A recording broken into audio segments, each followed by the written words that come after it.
Good evening, everybody. Thanks for coming out tonight to meet the candidates for the 2017 election for the New Paltz Village Board of Trustees. My name is Eric Wood. I'm the Hudson Valley Regional Coordinator for NYPIRG, the New York Public Interest Research Group. NYPIRG is the state's largest student-directed, nonpartisan political advocacy organization. And since 1973, we have been working on government reform and government transparency. A lot of people recognize us for the environmental work that we do, but we started off as a good government organization. The first piece of legislation that we worked on was the Legislative Profiling Act, which made state representatives disclose short biography on who they were if they wanted to run for state office. And it seems like a common sense thing now, but it was a breakthrough idea at that time. So we continue on working to make the voting process as transparent as possible, and that's why we're hosting this event here tonight. We want to give the community of New Paltz some face time with the candidates running for elections so that you can make more informed choices when you turn out to the polls on May 2nd. Our moderator tonight will be NYPIRG Board Representative Michael Tierney, who is a registered voter in Putnam County. So we'll be using an unbiased approach to the moderating task tonight. So how it's going to work is each candidate is going to give a 2-minute opening statement, and that will be drawn at random. After the opening statements, the candidates will be asked 2 predetermined questions. In a non-typical fashion, we let the candidates view these 2 questions ahead of time, so they got to do some homework on them. Then after these 2 questions are selected, and this time we will take all the questions that the crowd submitted and try to categorize them to make sure that we best approach everybody's answers fairly. For time's sake, and we will draw the candidates' names at random to answer these questions to make sure everybody can answer first and everybody can answer last during that set. And then each candidate will make a 3-minute closing statement to end the evening. So we ask that the candidates pay attention to their 2-minute allotted time. Our timer, Daniel Hollahan, is right here in the front row. Do you want to raise your hand, Dan? So when he raises his hand, you'll have 15 seconds left in your segment, and he will count down to 4, 3, 2, 1. So please stay within your allotted time so we can keep the agenda executed smoothly. So I want to bring up Michael Tierney now, and we can get started with the candidates' opening statements that I will draw from random out of our little box over here.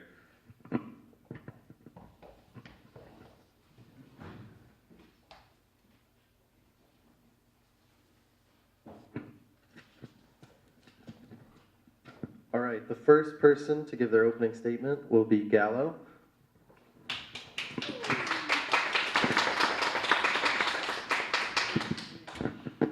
Hi, good night. Hope it's going well tonight. And yeah, so I'm Galo Vasquez, senior New Paltz student.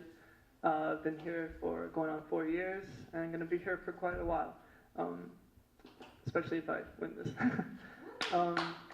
Yeah, so basically, for me, it's not a solo effort. Everything that we've been working on and researching into in terms of town and village affairs has been a collaborative effort with a lot of different members from the community and also the students. A lot of them are here tonight. And so mainly what I want to do is kind of construct a bridge between the town community, village community, and the students, and work towards what is best for both groups. And there's a lot of issues on the table going on in town right now, like tenant rights, water, a sanctuary, ideas that are being implemented, which I think are highly important. And just to make a little point about why tenant rights are really important, especially when it comes to students, since a lot of our inhabitants of the village are renters. It really impacts our ability to access education, our ability to sustain ourselves here in town and afford, just living. Highly impacts our ability to access education when this is a big, not a big college town, but it's a college town indeed. Yeah, so those are a lot of the issues. I think also students are, because of the national spotlight on policing, that's also something that we want to address and have a conversation over constructing a better means of communication. And yeah, that's it. Hopefully I can get that done. You did great.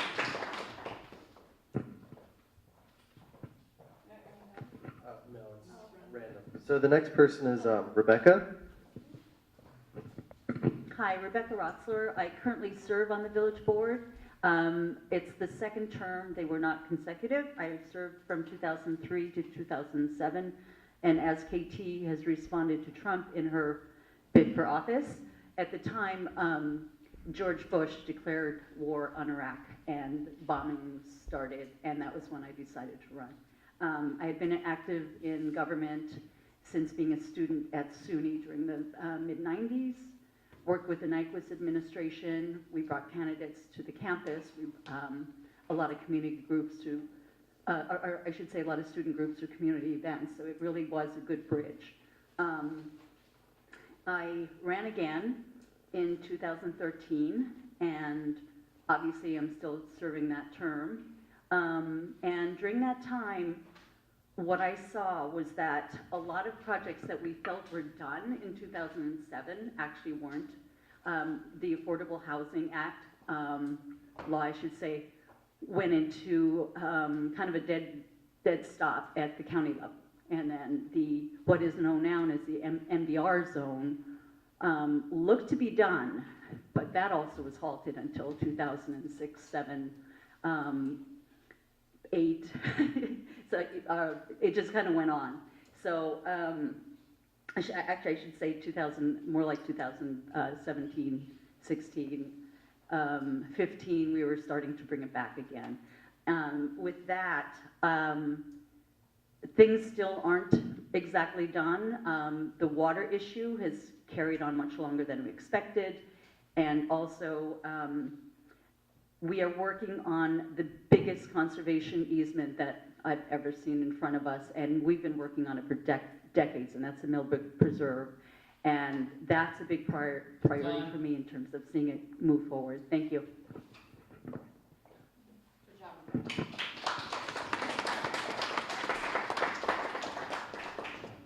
Next up is Bill. Hi, I'm Bill Murray. I'm running for village trustee.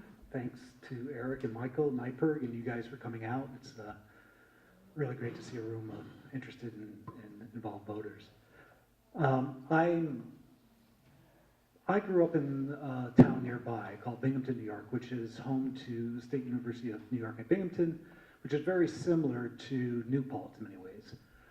As a kid, I was very active interacting with the campus life. I was part of a child of the 60s, so we routinely would have a great deal of demonstrations, activist motions. So ever since I was a young kid, I was very much involved in the political scene. I've been living in the state for 50 years. I have been living in New Paltz for 7 years in the village.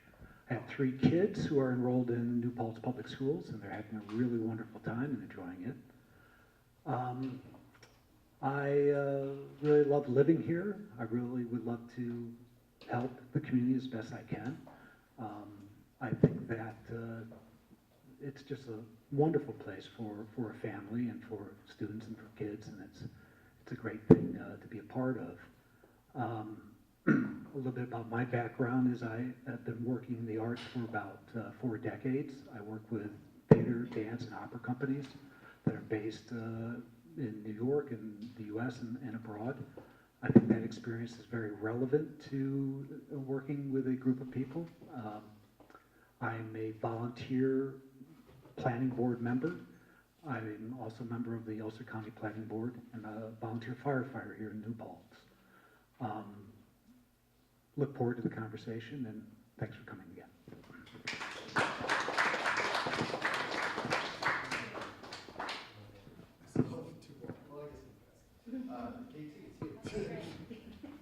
Thanks everybody for being here tonight for our community. It's a really lovely cross-section of village faces I see this evening. I have a long record of serving our community, and I look forward to hopefully serving on our village board. Just last year, I finally finished my PhD. It took me 12 years, so I finally became Dr. Tobin. Yes, a doctorate at the ripe old age of 50. So I know a little bit about patience and perseverance, and I think those are important traits for doing successful local government work. Some of you may recall that I've previously served in elected office on the school board, and I decided to step out of elected public life while I finished my degree. I wasn't really sure again about seeking office and where I wanted to point my energies, but then November happened, and the results of November's presidential election were devastating for me, and I know for many people in our community. Earlier this year, when I went down to Washington, D.C. to march with my teenage daughter in the Women's March, there were over 500,000 other people there, just like us, demonstrating that they were ready to step up and fight back. And I was really inspired that. It was an amazing experience. So I determined that we have to regain our leadership by starting at the grassroots. I decided to announce my run for village board. It's here at the community level that I think we can mitigate the effect of damaging federal actions, demonstrating how to govern our community sustainably, democratically, and setting the stage for regaining national leadership. I'd like to also say another factor is the productive work that Mayor Rogers and the current board have been undertaking. The tenor and tone of their efforts have convinced me that the village was where I wanted to give my time and energy. I'm interested. Okay, thanks. And thank you, Eric and NYPIRG.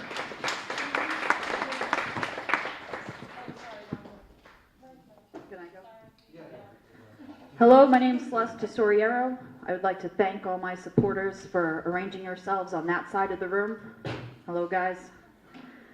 I'm running with Galo Vasquez here. We are a team. We're aligned in our platforms and our goals. So if you're voting for me, you should also vote for him and vice versa.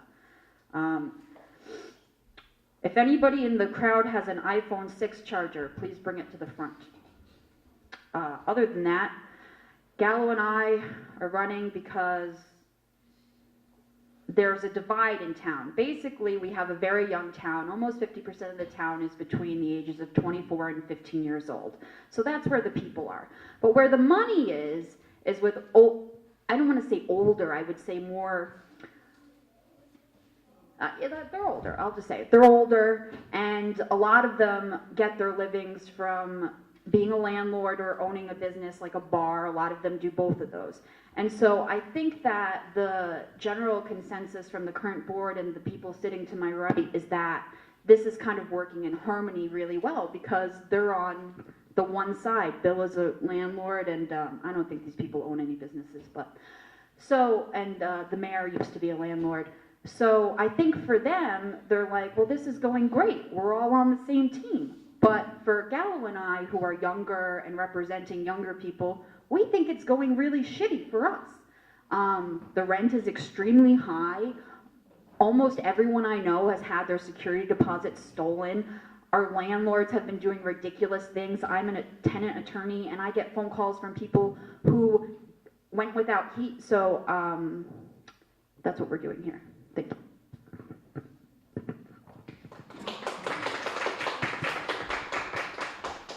So as Michael gets started with the two predetermined questions that I mentioned, I'm going to come around and collect the questions that you are submitting that we will ask the candidates after this stage. So again, at random, we'll be answering the question first. No, you can let's say the name first. Question. All right, so the first one goes to Galo, and the question is, New Paltz is a unique place. How long have you been here? And what have you contributed to the spirit of New Paltz, and what will you do to keep it alive?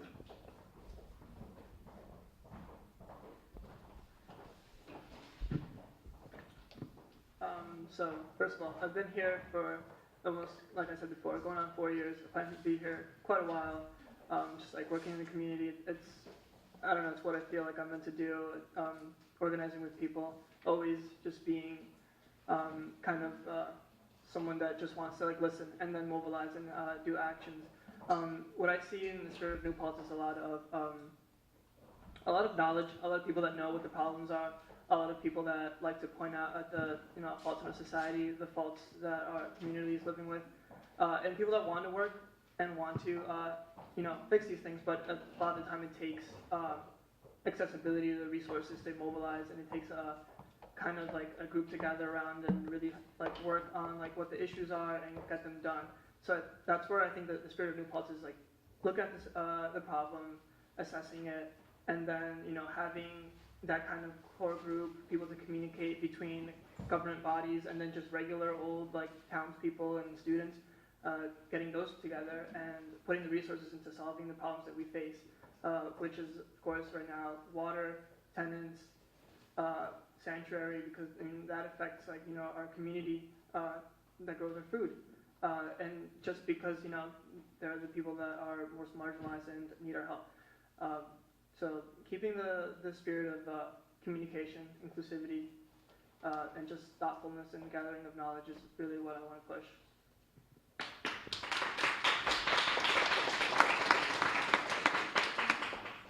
Next up is Bill. Same question, New Paltz is a unique place. How long have you been here? What have you contributed to the spirit of New Paltz? And what do you keep people alive?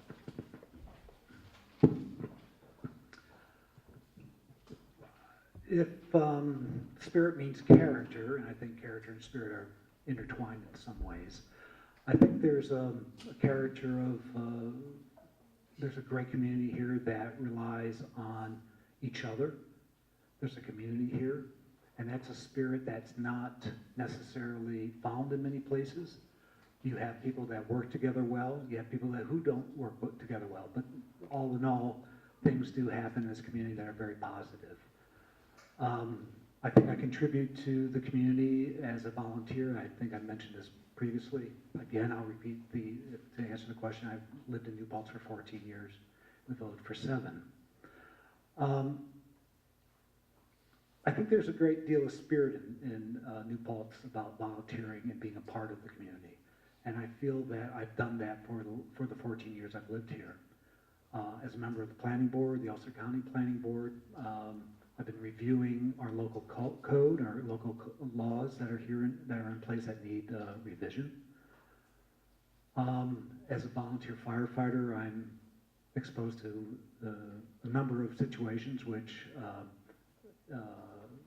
reveal to me that many changes have to take place within our structures that are in place. But overall, I think that we have a great way of acknowledging what we think is important, and that's the environment. It's how people are treated, how people are, and that people are treated fairly. So I guess that's the end of my time. Thank you.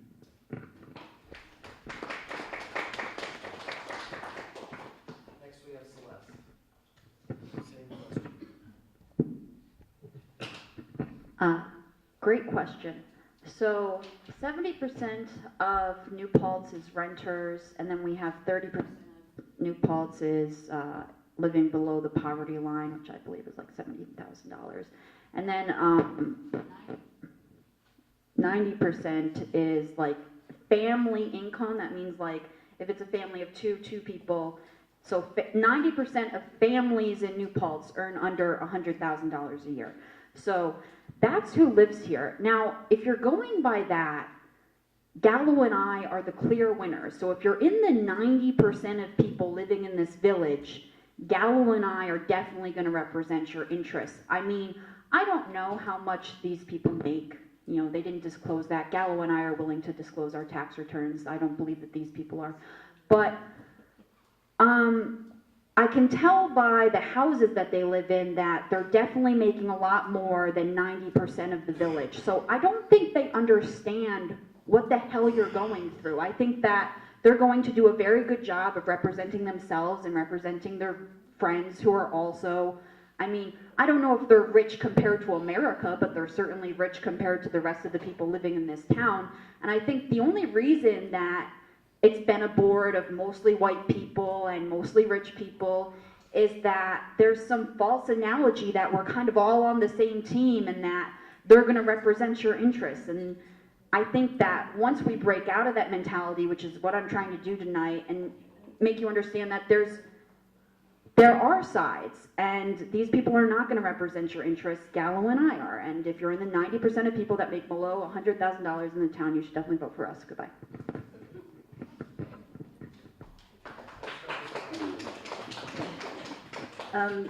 Just to comment on what I just heard, with the spirit of New Paltz, I am a renter. I have been as long as I've lived here, since '91.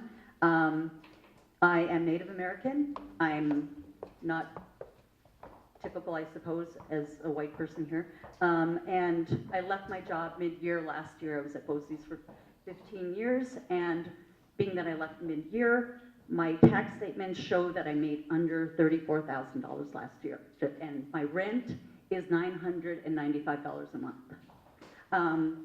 As far as the spirit of New Paltz, like I said earlier, while I was a student, I worked a lot between student groups, campus, and then the village and town.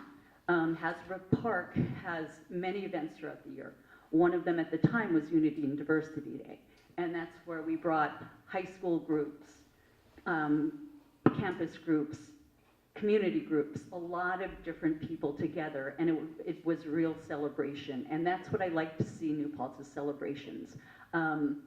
Just as an example, 3 years ago I attended the fire department hosted Recruit New York event, which is a new event that takes place every year, and it's sponsored by the state. I attended, it took place in a parking lot behind the fire station. And at the time I was speaking with the different firefighters, and I said, well, why don't we close down the street next year? Music, festivities, and it turned out to be a huge success. People had a great time. Kids were going up in the bucket trucks so they could see the rooftops.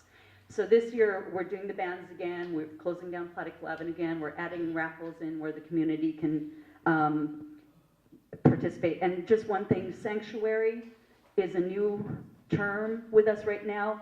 After 9/11, we had people against racism, and the same thing was happening. Bobby and MJ were deported to Buffalo, and we never saw them again. I love New Paltz. I've been coming here my whole life to climb our mountains, to swim in our lakes. So when I moved here in the early 90s as a renter here to finish my bachelor's degree, I was very familiar with the area. I've lived in or near New Paltz since then, and I've been a homeowner in the village since 2007. For the past decade, I've been very actively involved in our community and in politics. I've served in elected capacity on our school board, as well as been appointed to numerous committees such as the village's Global Warming Task Force a decade ago, Affordable Housing Board, and our joint Town and Village Local Emergency Planning Committee. There's more, but these examples represent my areas of interest and focus: sustainability, affordability, emergency preparedness, the cross-cutting themes of social inequality and climate change. In my professional life, I work with local governments on a daily basis who are seeking to improve their efficiency and their effectiveness on everything from how to share services to how to better communicate with the public. So my daily work is very synergistic with holding village office, and my networks and my deep relationships are both local and regional. I've worked with policymakers and elected officials across the Hudson Valley and in Albany. So I know how local government works as an activist, as a researcher, as a collaborator, as an engaged citizen. I believe my contributions have demonstrated to the people of New Paltz my integrity, my experience, and my vision. I believe my approach is totally in line with the spirit of what makes New Paltz so lovable. I hope that my passion for this community is evident, and as a board member, I'll continue to work hard to keep New Paltz the great place that it already is, while always striving for better. Thank you.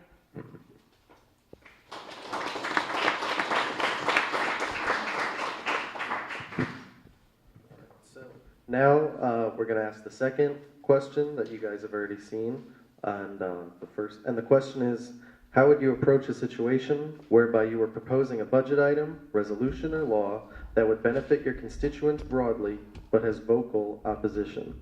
And first up is Celeste.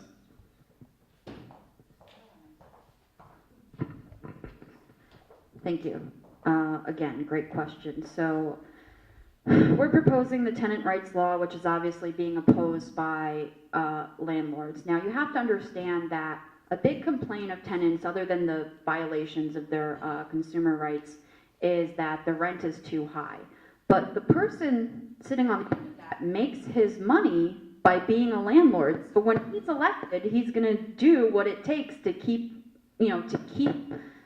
landlords making as much money as possible. It's a conflict of interest. Rebecca's right, she is a renter. If you didn't vote for Galo and I for whatever reasons, you should probably vote for her. Katie Tobin lives in a $500,000 house. She's the richest person up here. I think that everyone in this town has had enough of rich white people making decisions for the rest of us and pretending that they're one of us. Statistically, you're not one of us. You're not going to represent our interests. And but I think the best measure of how good Galo and I are going to be for this town is how much rich white people in this town don't want us to win, specifically landlords and business proprietors. So if you're going to stand up for the everyday person, 70% of the people in this town are renters, then how come landlords want you to win, Katie? How come so many landlords signed your petitions if you're going to stand up for the 70% of people that are renters? I mean, you say you moved here as a renter, but they love you now. They hate us. They want us to just disappear. Some of them have even told me, they've called my family. But I think that the best way that you know that we're for real is that landlords hate me and Galo and they don't want us to win, and they want this woman to win. All right, next up is Bill.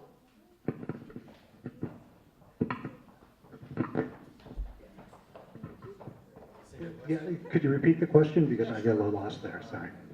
How would you approach a situation whereby you were proposing a budget item, resolution, or law that would benefit your constituents broadly but has vocal opposition?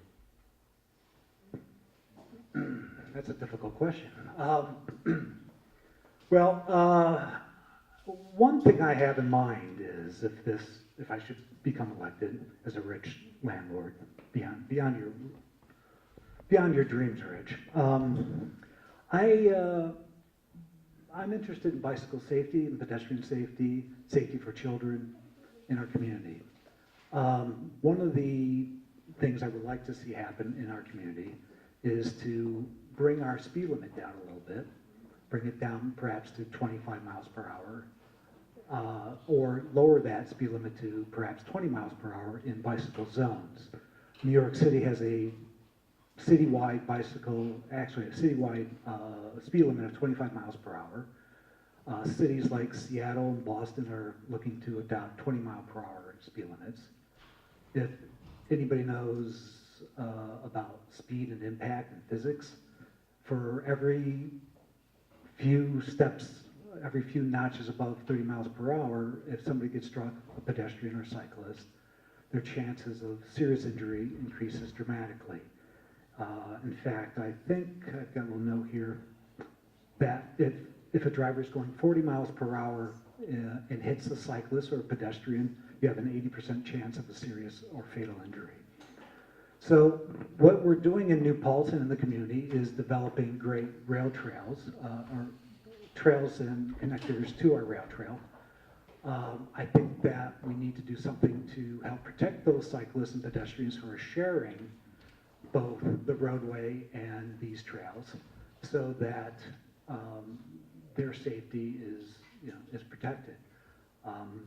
That's just, and how I would go about that, I would do an educational campaign. If there's a great deal of objection to that, we have to do an information. Sorry.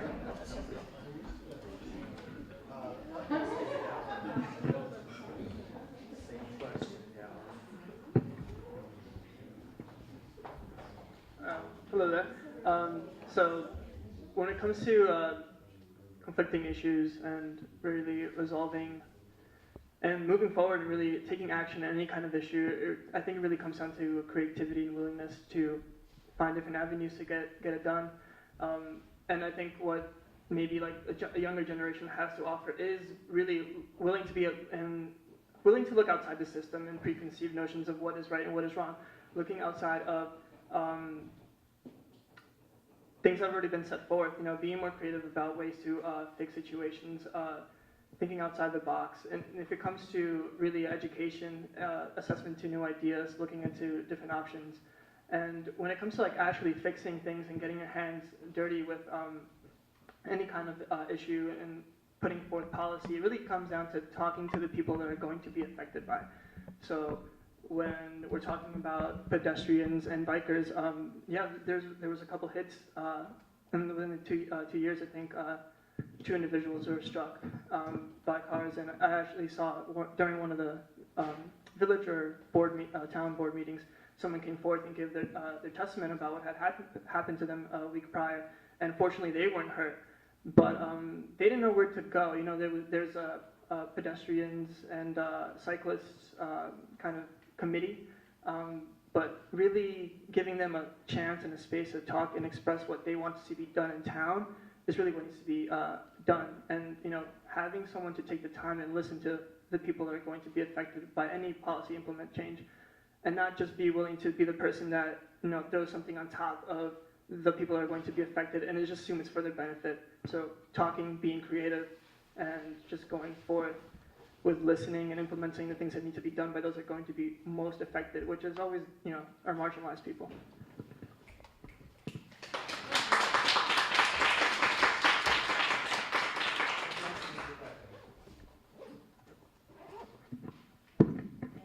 Just to refocus, do you mind reinstating the question? Thank you. How would you approach a situation whereby you were proposing a budget item, resolution, or law that would benefit your constituents broadly, but is vocal opposition? Okay. With that, I believe in more participation. If there is a lot of vocal opposition, it's good to bring in the other side of the factor in terms of those groups who may be unaware of what's going on, where also the people who are opposing may not know the full story behind the resolution or law or situation. In the village and the town, we have committees. The Bicycle Pedestrian Committee, yes, is one of them. The young woman who spoke at the last town board meeting, I gave her the information for the next meeting of that committee. These meetings are open. The tenant-landlord relations committee's meetings are open. And the reason why these committees exist is to inform their boards, their elected officials, through discussion, et cetera, as to where they feel recommendations should be made in terms of legislation. And just to kind of go with what we've been doing in the village, when a new situation arises, we try our best to form a committee that can deal with the situation with a very specific time limit usually. It could be a couple of months, it could be 6 months, for people to come together and look at the issue. The Gateway Committee was one of them that was newly formed. Given 2 months, they completed their task. And with that, in order to avoid open meetings laws, what we will generally do is appoint 2 trustees that our board agrees on, to be a part of those committees. And being that it's a smaller term, as a board member, we are able to inform these committees as to what they can do, what current laws are, what the village board is able to do, and that way it's much more effective in terms of working together as a group. Thank you.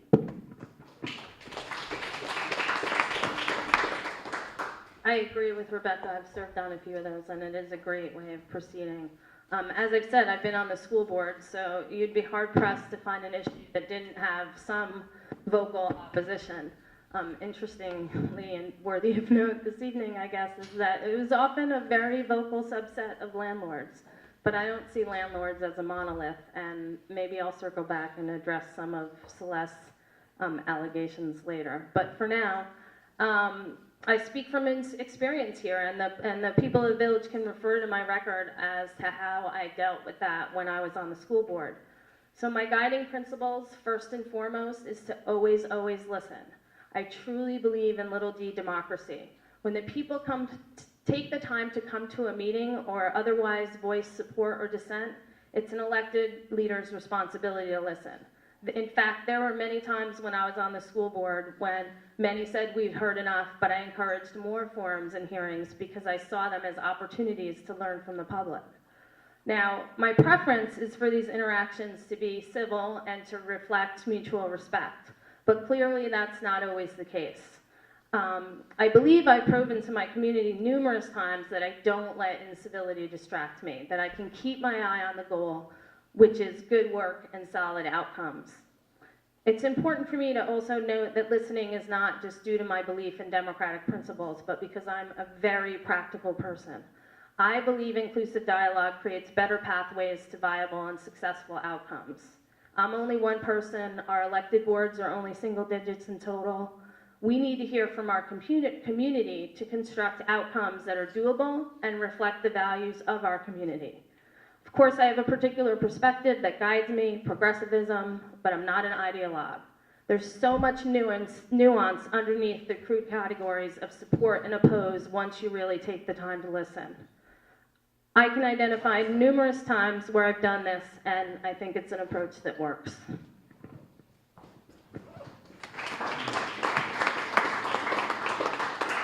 All right, so now we will take questions from the audience, and Bill will go first, then it'll go down the list, and then it will come back, and then it will go in a kind of staircase from there. So the first question is, would you support a consolidation plan for the town and village? Each person has 1 minute to respond. I think there are a lot of benefits to combining the town and the village governments in terms of what you're going to save in a budget. You can share certain services.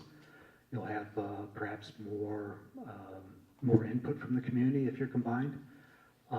Whether or not I would support it, I think what would be lost would be the village has a very distinct personality and character to it. I think village residents might object to it to a certain degree. But overall, I think that's a pretty good idea, mostly from a budget consideration. So I think, from what I know of it now, I think I would be supportive of it this time. So. All right, next, Rebecca. This has been discussed, as many of you know, decades and decades and generations. One of the unique things that we have with a town and a village is an opportunity to find different funding sources. The village qualifies for many more types of funding than the town does, and that's something that we do. That's how we keep our water and sewer systems going. That's how we keep fire department, a lot of the emergency services that we receive benefit the fire department, which is directly under the village board's purview. And obviously it's shared services, the same with the town, where the police does the same. And I think it's great opportunities, and Bill said the different types of character, living in the village, you can get around by public transportation very easily, so I think there's a lot of benefits to that. Thank you. So, as has been said, this community has looked at this numerous times. There's been multiple votes. Every time it's been rejected as a viable option. About a decade ago, I actually helped write the grant and served on the committee studying this issue. And what that showed was that we were already sharing a lot of services. We share our police, which is huge. You don't have to go out of our county to find places like Sardi's where there's town and village police. Little things like bike ped is town village, emergency preparedness committee is town village.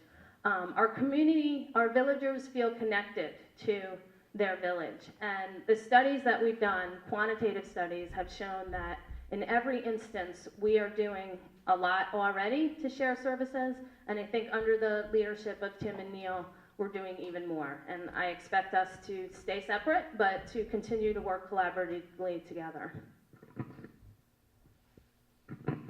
Yeah, no, we don't want to do that. But, the reason that this isn't a direct democracy is because America is so big, but the village only has 7,000 people. So this village can be a lot more close to direct democracy, and I would be willing to go with whatever the popular vote was. We could put it up to a referendum, I don't care. Yeah, I think number one is listening to the people. So like, obviously, you know, as democratic as possible is always a great idea. As long as you know that goes implemented with education and access to resources about what that really means to the town. But personally, I wouldn't recommend. I think the consolidation of the two would close out a lot of different voices that have nuanced issues when it pertains to living in the village and living in town. I think there's different things that, different experiences that come forth, and so people would have different issues that might be blocked off if we were to consolidate the two. In terms of funding and stuff, I think it's really great that, you know, the village can access different types of monetary funds that the town might not be able to. And I think I saw the budget released recently and how it was allocating money and the things that happen with taxes. And I think the budget's doing pretty well. And so I don't think there's any necessary need for that consolidation. All right, so Galo will start this next question, and then it will go back towards Bill. The question is, if elected, how would the candidates, or I guess at that point you would be Ford, how would the board members be willing to meet with the SUNY Student Association in order to accurately represent the students, most of whom are village residents? And Galo, you start. So I guess technically, you know, obviously being a student, I think that would actually be very, very easy to do.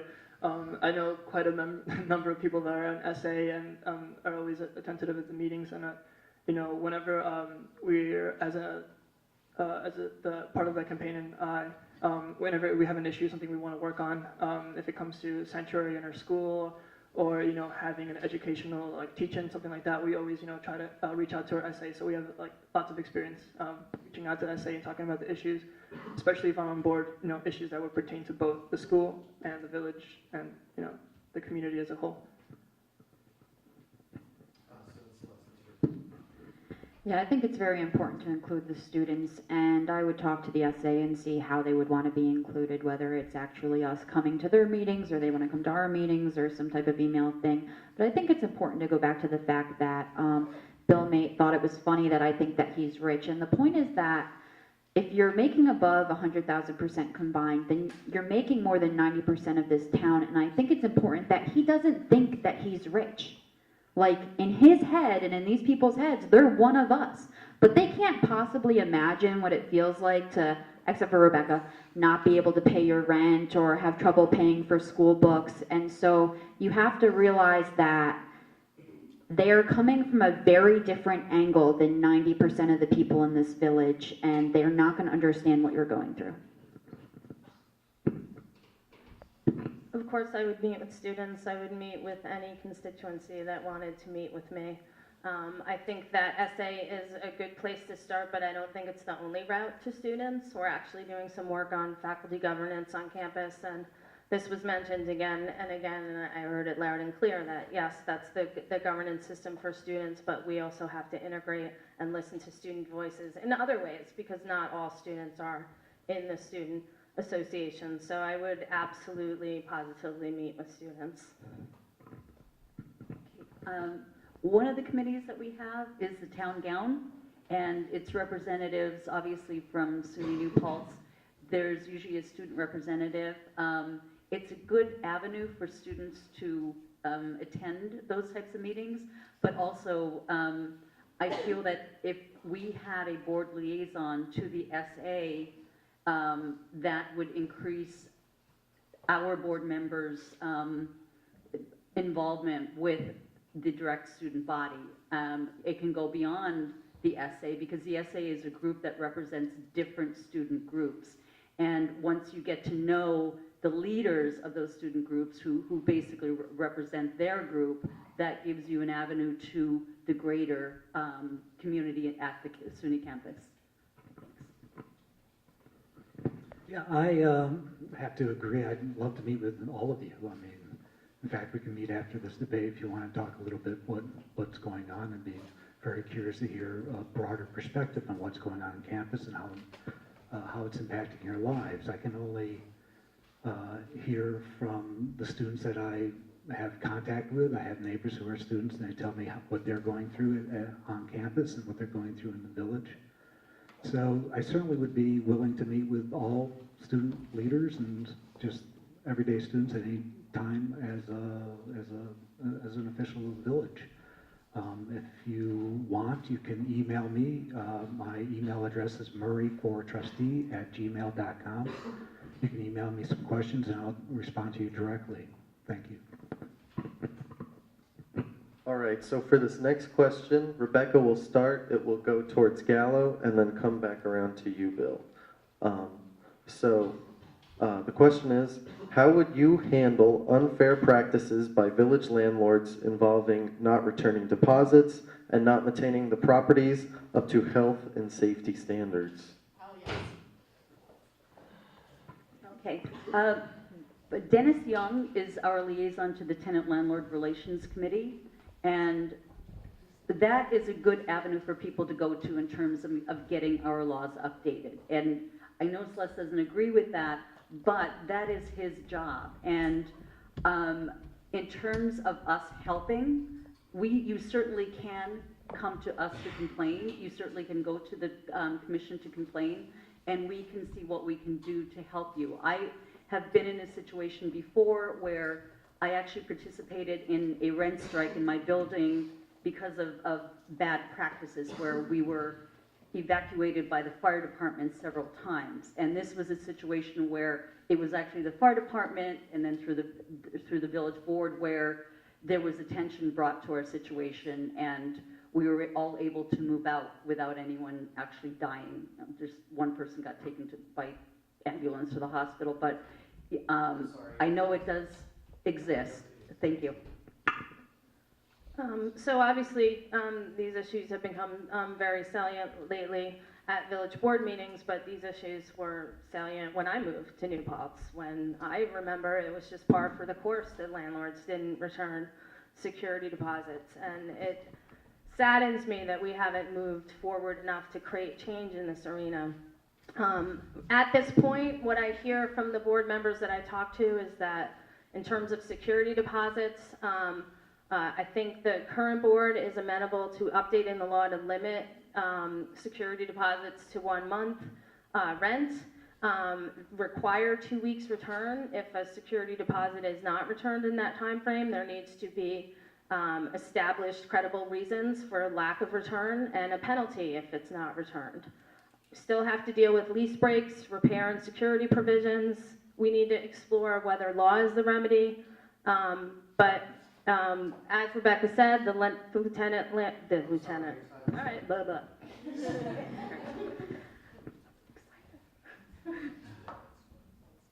Okay, so I offer free legal advice to tenants. I'm an attorney and I've been working like hell to get a law passed, but could everyone who's a renter in the crowd raise your hand? Okay, that's a lot of you. So 6 months ago, I proposed a law that would add a penalty to landlords. It had 2 votes. It had Rebecca's vote and it had Don's vote. We needed the 3rd vote to make it so your landlords got a penalty when they took your security deposit, and we couldn't get that last vote. So if your deposit gets stolen this year, it's that man's fault. That man sitting over there is the mayor. His name is Tim Rogers. He wouldn't vote to pass a penalty on landlords for withholding a security deposit. So if your landlord keeps your deposit, it's this man's fault and only this man's fault. Thank you.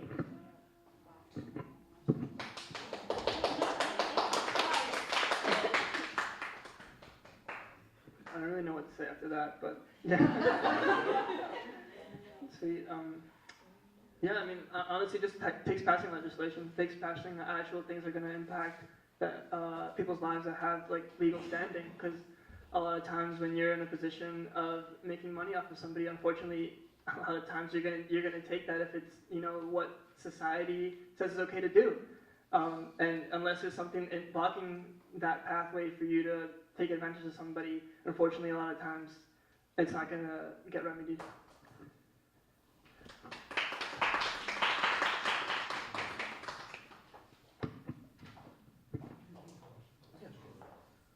The question is, how would you handle unfair practices by village landlords involving not returning deposits and not maintaining the properties up to health and safety standards. Thank you. Well, I might have a suggestion, perhaps a solution for this. If you're required to give a deposit to a landlord, perhaps there could be some law or an agreement made that your deposits go into an escrow account where upon you exiting or leaving your apartment, that money would not be retained by the landlord until that was reviewed by perhaps a building inspector, so to see that it's been left clean and in good shape and not damaged in any way. There are good landlords and bad landlords, and there's also good tenants and there are bad tenants. So, you know, both parties need to be protected, and we need to be fair about this. So that would be one possible solution, and happy again to discuss with anybody here who's a writer further thoughts on this. Thanks. Alrighty, so now KT will start, it will go towards Galo, and then come back to Rebecca ending. The question is, what are your thoughts on capping property tax for businesses on Lower Main Street so that they don't favor bars over other businesses? Can you repeat that? Yeah, sure. What are your thoughts on capping property tax for businesses on Lower Main Street so they don't favor bars over other businesses? I'm not sure I understand the connection. My first reaction is to go to the local expert on state government in our midst and ask him if that's even legal. I suspect that it's not, but that there could be other incentives that communities could do if they wanted to incentivize certain businesses over others. But I believe what the questioner is tapping into is, and I'm interpreting this right, that they would like to diminish the number of bars and increase the other types of businesses. But it's hard to know because we can't ask them. And I think that's a sticky wicket, and we would have to look at state law in terms of legality, but we would also have to tap the pulse of the community and just better understand exactly what the questioner is seeking. Thank you. Like Katie said, I would go to the experts, but I think it's important to turn to the fact that if Bill was elected, a town with 20% non-white and 60% female would have 4 out of 5 people on the board be white men over the age of 40. I mean, haven't we heard enough from this generation? We would, at that point, even though the village is 60% female, have 4 of the board members be white men over the age of 40. So if you are for diversity, if you are for variance of opinion, then you should definitely not vote for Bill. Not because, I mean, he seems very nice, but 1, he's a landlord, and 2, because we've had enough white men over the age of 40 in our local government.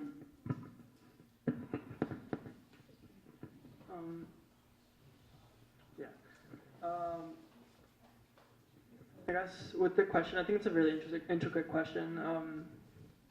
I think really what first has to be done is, like, if that's an issue that arises with the businesses on Lower Main Street, let's just generally talk to the people that are affected by any policy that would come forth. So talk to the business owners. What's the barrier between them existing and prospering as a business when there are multiple bars further up the street?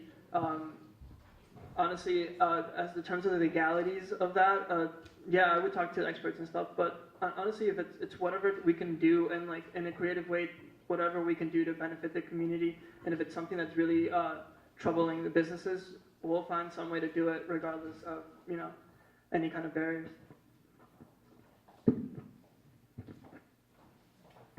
Maybe if you repeat the question, I might understand it. Yeah, sure. What are your thoughts on capping property tax for businesses on Lower Main Street so they don't favor bars over other businesses? I have to be honest, I'm confused by that question, but I don't think that you can legally tax people at different rates for what your business does. So I would have to, as others have said, you know, consult with the experts on that. But I think we need to do a lot for businesses in our community. I think we need to encourage different types of businesses. So that's my response at this time. Thank you. Okay, and again, if you don't, yes, please. Thank you. What are your thoughts on capping property tax for businesses on Lower Main Street so they don't favor bars over other businesses? Okay. Right off the top of my head, I don't believe that you can cap a tax based on the type of business. It just doesn't make sense. And with that, are you going to cap any business that doesn't have a liquor license? It's a very complex question, and I think this is more something, if we wanted to do some type of action along those lines, we could look to the Liquor Authority a little more, the New York State Liquor Authority, where they have all the designations where how many businesses that serve alcohol can be within a certain parameters, certain distance from each other, per capita, et cetera, et cetera. But it's definitely a little more complex than simply taxing or capping the taxes, because you can't discriminate that way. Thank you. So,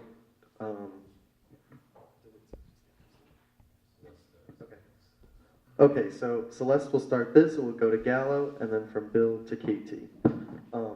So the question is, the village economy is largely based on small owner-operated businesses. What can you, as a village board member, do to support these businesses?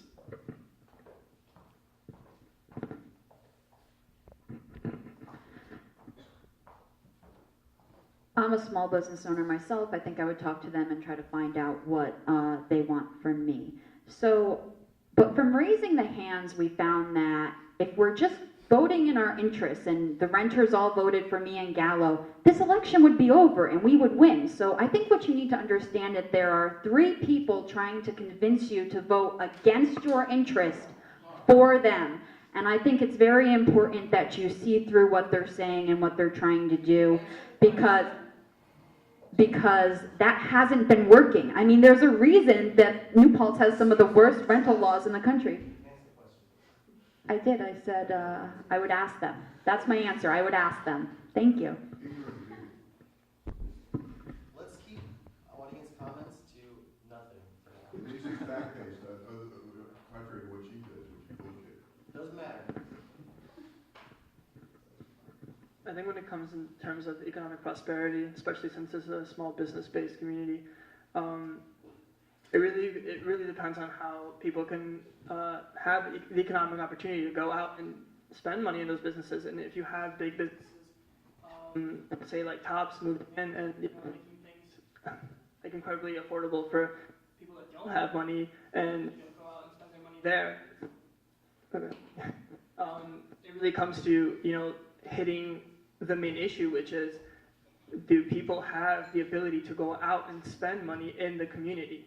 Do they have the access to affordable housing? Do they have a good education that isn't like killing them economically? So if you want businesses to prosper, you need to take into account who are the people living in that community and make them, give them the economic ability to go out and participate in that community.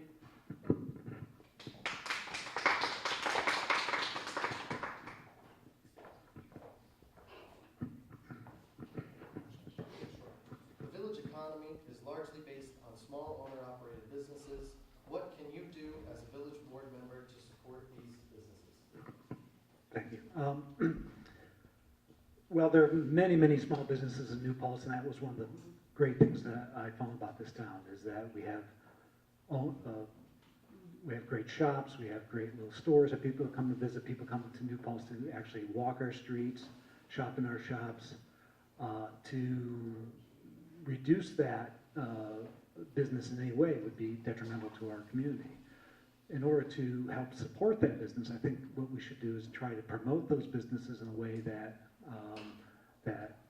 tourists as well as people within our community realize that by supporting local and buying local, that it helps not only the business owner, but it helps the community at large. So I think that's one component, one approach we could take. But I think there's nothing better than a local business, so thank you.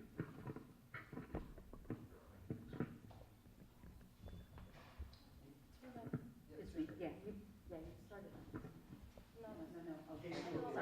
Okay, sorry. Okay. Definitely, I would agree with shop there, keep our money within the community, which many of us already do, and celebrating our businesses, just as next week when we have the Recruit New York event, I've been going around to different businesses to get donations, and it can be something like a gift certificate. And if we do more of this at our events, it increases the amount of people who go back into those businesses, and it may be one that they've never been in and will continue to support. And just promoting is what's really important, and also working on things like parking, which we have done as a community. And back to that one question, I think that the word property tax, which is based on assessment more, was the wrong way to look at it. It should have been more a question on profit tax based on type of business activity. Thanks. I also support the closing of Church Street as an example of events that we can do in order to have people use our businesses as a destination for the event and these and their businesses. Again, I agree we need to listen to business owners. I've talked to many in my years here, and just in the past few months, just talking to, I have a core group of women business owner friends. One says she can't find the right space in the village to do what she needs to do. I think that it's very difficult working within the parameters that we have. I think navigating the planning board process is very difficult. You can harken back, I was there when Moxie was getting their planning board approval, when Jard was getting their planning board approval, trying to help business owners get through. I know this one's not legal, but I have talked to planning board members about this. I wish we could recognize local investment and distinguish it from corporate investment, and I still haven't given up on exploring that.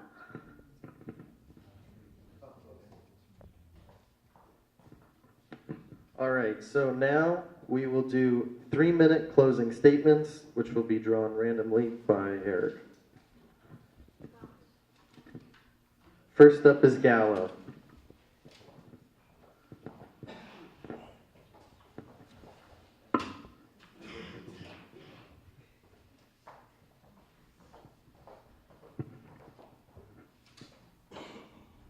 I guess in the end, mine's not going to be 3 minutes, it's going to be pretty short. Anything that's looking at creative opportunities, both within governmental structure and what also the community, just as regular everyday people can do to make our community stronger. If corporate business is something we fear and don't want in our town and our communities because it sucks our community's drives of its economic opportunities, then we can't just tackle it on the governmental front by trying to push forth legislation that was written by corporations for their own benefit. So if you really want to get down to fighting corporations and making the economy work for the people that live in it, you have to organize the people, give them the economic opportunities to divest, to take their business elsewhere, and that doesn't just happen because someone chooses to do so. Not everybody's in the position to not buy from Tops, to not buy from big corporations, go outside of our community and spend their money there. They don't have the economic ability to do that. So if we really want to support each other and move forward with economic prosperity, we have to get together and lend each other our resources and organize that way to move forward together. So that it takes talking to the people that are in these positions that aren't as favorable as someone else in a better economic position. So people that, we organize with Food Not Bombs. Plenty of people come through there to, get their meals on Wednesdays, and talking to people there, you realize really who's the group in town that is really in need. Who are the people that you should actually be listening to? Business owners are great. They move our economy forward and give us access to different types of resources, things that we buy, that we consume. But at the end, there's still a slightly more privileged group than the rest of us that don't have a stake like a larger stake in the economy that way. Some of us are just, the people that kind of are like little cogs that work within these businesses. So those are the people that we have to talk to and try to organize behind if we want to move the economy forward for all of us. And that's what I'm thinking about constantly. That's where I come from. That's the thing that's in the back of my mind all the time, because I'm kind of there. Even though a lot of times I don't realize it, I don't even know like where I would place on like how much money I make or whatever. But I mean, because I have such a core group of people that help me out and just like lending resources and help me get involved in all types of things, I don't feel that economic pressure. But not everybody has that.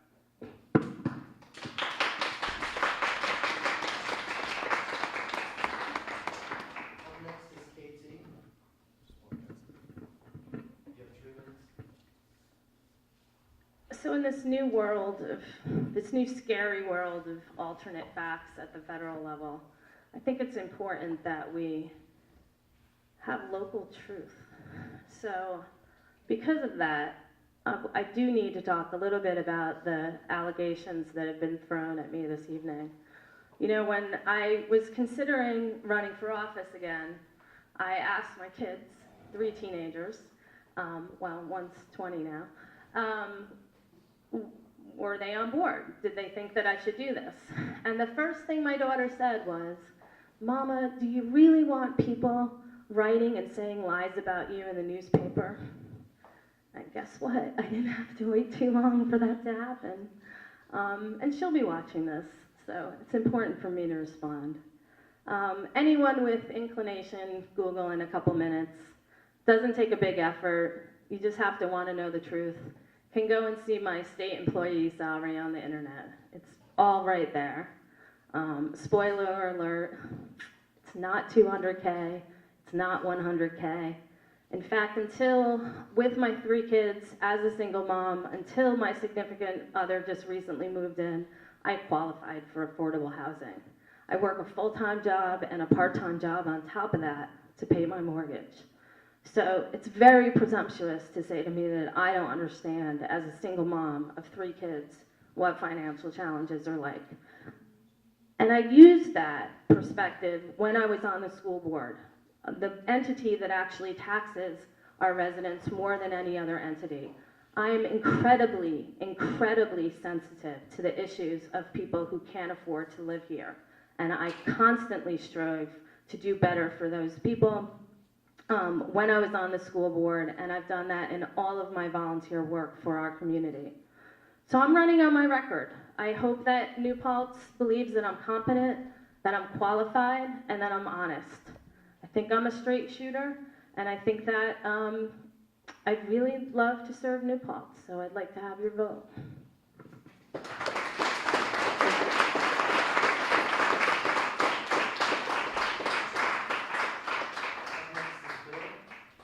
Oh, and I'm going to be a mom of a tenant starting May 1st. Does that count? Bill, it's your turn. 3 minutes. First of all, thanks for coming, and this is my first debate. I've never run for an office before, so this is a little nervous-making, as you can imagine. I think one measure of someone's dedication to a community is what they show up for. There are people who are running for office here who've showed up for many, many events to support the community. There are many people here who serve the community quite well on a broad basis. I think volunteering for a planning board or for a transportation safety planning board or any board that you're interested in, you should involve yourself with. I found it to be quite enjoyable, insightful, and something everybody should try. But in terms of my candidacy for trustee, I think you should consider what people have done in their community, how they've served their community, and what capacity. I'm willing to get up at 3 in the morning. If your house is on fire, I'm going to go inside to get you. Okay, I'm a firefighter. I'm an interior firefighter. I'm willing to do that. I think that's one measure of how someone's committed to their community. I'm on the planning board. The planning board reviews many, many issues that affect students as well as homeowners, every committee member that's here in this room. That includes tenants' rights, landlord's rights, etc. So I appreciate you coming. Again, I would love to speak to you one-on-one. I'm better in that capacity, so hope you can vote for me, and May 2nd is the date, and we'll see you then, okay? Thank you.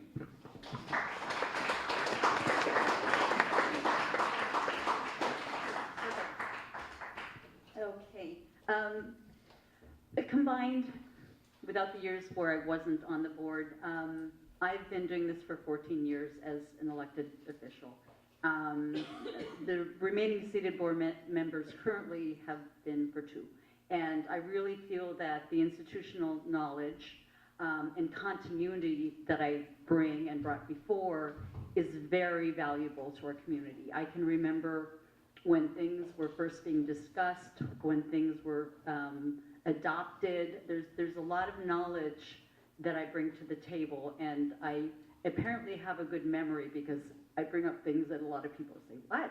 But yeah, so, and I think that people know me to be thoughtful. I listen and I care about what everyone has to say. And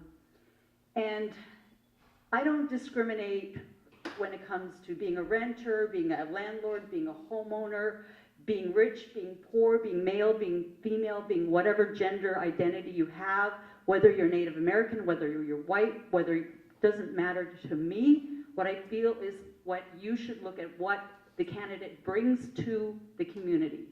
And I feel that I bring plenty. And one of the things that I feel really strongly about is work that I'm doing in terms of the Millbrook Preserve. It is a unique opportunity that we've taken where we have access to an incredible amount of acreage that will be free access versus going to Mohawk or Minnewaska where you have to pay to be there. And this is something that everyone can use. And I've already worked to rule out a proposal for subdivision, for housing.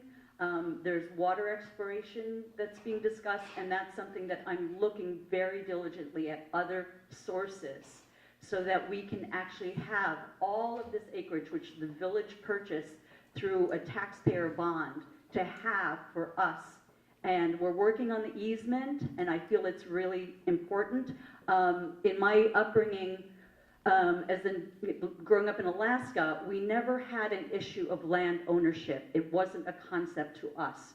The only fences that we had were to keep the animals out of our gardens. You walked wherever you'd like. You know, it was free. We didn't think that way. And the fact that we're able to take all this acreage and have access for everyone from all different areas from the community and beyond, I think is really important. I don't know quite much else to say, and my time is up anyway, but I would really appreciate your vote. I would love to continue doing the work that I've been doing, again, for the past 14 years. Thank you.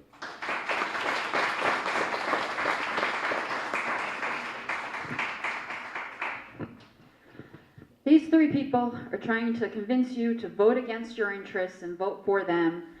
They haven't done anything for tenant rights. For the past 2 years, I've been giving free legal advice to tenants. If one of your friends is taking your landlord to court, they probably did it with me as their lawyer, going after my day job and doing it for free. Rebecca's been on the board for, as she said, 8 years. Why does New Paltz have some of the worst tenant laws in the country? You've already been in office. Where were you?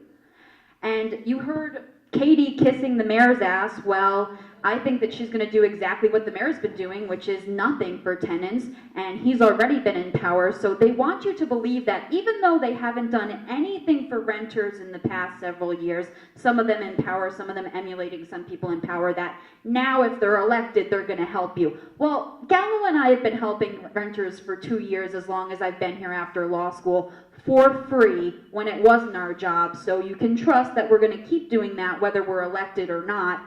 Please do not vote for these people. They are not going to help you. If you are making under $100,000, which is 90% of the population, or if 70% of you are renters, these people are not going to help you.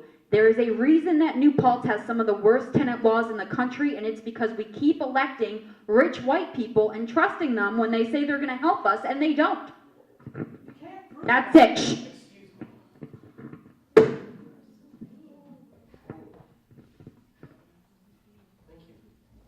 That concludes our debate. Thank you so much for coming. Yeah, thank you everybody for coming tonight. Let's give a couple shout outs here to our question organizers, Trina Curry and Gianni Markel. Thank you.